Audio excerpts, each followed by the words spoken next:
Welcome sa Dries TV. Kung interesado ka sa ganitong news, huwag kalimutang isubscribe ang ating YouTube channel. Maraming salamat! So, ayan, welcome back again sa ating YouTube channel, mga ka-Kimpaw, and sa update natin ito, ang pag-uusapan natin ay tungkol sa mga importanteng ganap kina Kim and syempre kay Paula Vilino. Pero bago pang lahat, maraming salamat sa inyong patuloy na pagsuporta at pagsubaybay sa mga daily update natin. Kaya naman bilang pasalamat, narito po mga napili kong komento patungkol yan sa naging previous update. Unang komento mula po ito kay Ginang Josephine Brondiala. Sabi niya, nasa demokrasya tayo, yan ang opinyon ni Kim, ayos lang yon. Bakit nasa batas ba yung di pwedeng magbigay ng opinyon or saloobin? Sa hiringan ng mga sila rin ay nagtatalo. Respetohin natin ang opinyon ng iba, okay? So yes, tama po kayo, Ginang Josephine Brondiala. Nasa demokratiko tayo na bansa, no? Kaya pwedeng-pwede tayo na magbigay ng opinyon. Kung bagay, napakalayang magbigay ng opinyon ng bawat isa sa atin kasi karapatan natin yon. Ngayon, ang ayaw lang natin ay nababatikos po si Kim Chiu ng marami. At kung pupunta nga kayo sa Facebook, sa Twitter, Kim Chiu ang topic nila doon at kung ano-anong pangbabatikos po ang sinasabi laban sa kanya. Meron na din pong ilang Kimpaw fans na nakikipagtalo, nakikipagbangayan para ipagtanggol si Kim Chiu. So, ang gusto po ng ilan ay katahimikan. Kaya nga ayaw na po nilang makisali pa si Kim Chiu sa usapin po dito sa ating bansa. Ang mahalaga nakapagbigay na po siya ng kanyang opinyon nung nakaraan, 'di ba? Para po 'yan sa rally kontra korupsyon. So nilalayo lang natin si Kim Chiu sa kaguluhan. 'Yun lang po 'yon.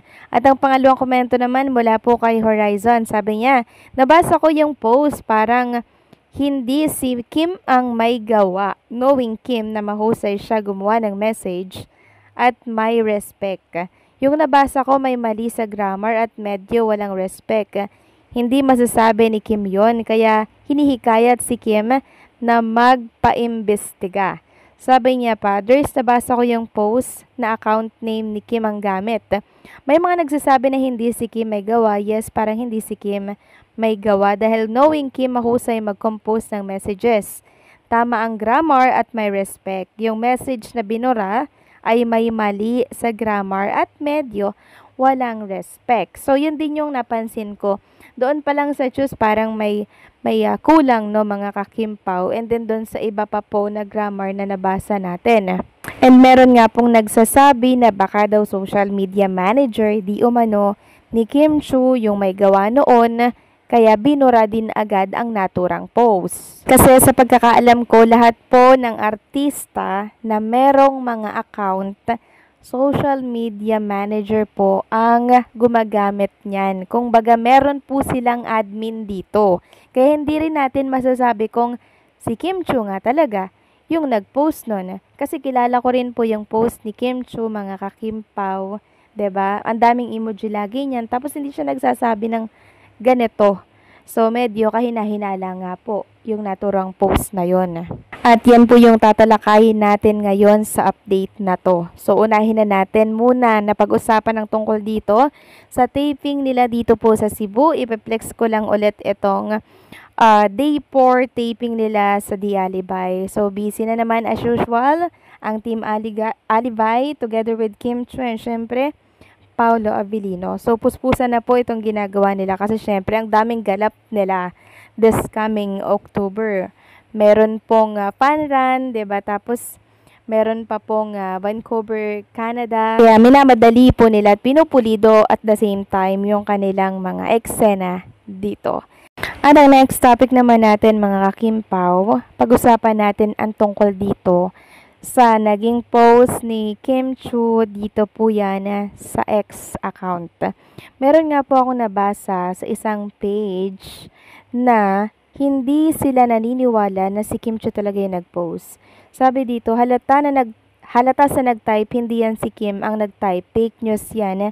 Sa pagkakakilala ko kay Kim, hindi siya ganon na makikialam sa mga ganyan. Meron pang nagsabi na busy nga po itong si Kim Chiu sa shooting ng sa Alibay po na series nila. Tapos makukuha pa nga naman po na mag-type ng ganito kahaba, 'di ba? And also, hinahamon ko din si Kim Chiu na sana magpaliwanag siya, mga kakimpaw, 'di ba? Tungkol doon sa buradong post niya nang malinawan po ang lahat. Ang dami kasing nanghuhula, 'di ba? So sana klaruhin niya yung tungkol dito sa buradong post na to, kung siya ba talaga yung nag-post na yon or kung fake news ba talaga yon. Sana linawin yun ni Kim Chiu. Kasi hanggang ngayon, mga kakimpaw, nananahimik po si Kim at hindi po siya naglalabas ng pahayag tungkol dito sa buradong message or tungkol dito sa fake news na to. 'Di ba? So hopefully, linawin niya ang tungkol dito. Samantalang sa kabilang banda, mga kakimpaw, kawaliwat kanan na po ang pakikipag-away ng ilang mga fans ng Kim Pao dahil sa pagtatanggol po yan kay Kim Chiu sa mga haters nito. Sabi nga dito ni Ma'am Mila, nakaaway ko ang nag-post kanina. Ang daming bashers na nag-comment. Ako lang mag-isa, lahat pinatulan ko. Nakita ko sa post ng isang admin, fake news daw, hindi si Kim ang nag-post. Babalikan ko yung nag-post, burado na ang laki ng inggit kay Kim. Kapal daw po ng face. So, ayan po, nagkakagulo na sila. And sana may gawin pong paglilinaw si Kim Chiu dito. Samantalang next topic naman tayo, pag-usapan natin ang tungkol dito kay Paolo Abilino. So, nung nakarang araw, mga kakimpaw, resti po ni Kim and Paolo Abilino sa taping po sa The Alibay. Kaya naman si Kim Chiu bumisita po sa kanyang kapatid na si Twinkle at nagkaroon sila ng konting bonding. Kung di ako nagkakamali, kahapon po lumabas yung picture nila together. Tapos may picture pa nga po si Kim Chiu sa kanyang pamangkin. 'Di ba? And syempre kasama po yung si Twinkle and yung asawa po ni Twinkle. Marami nagtatanong, nasaan si Paolo Abilino? Bakit hindi nagpapakita?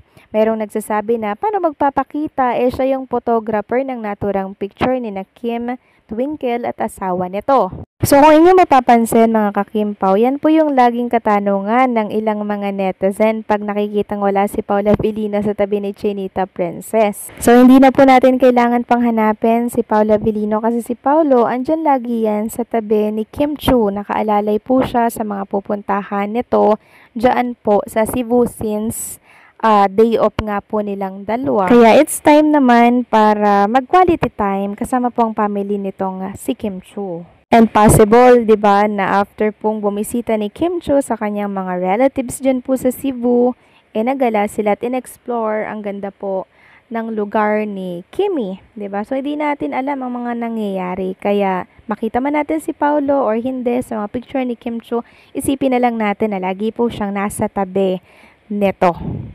So anong sa inyo dito, mga kakimpaw? Please comment down below.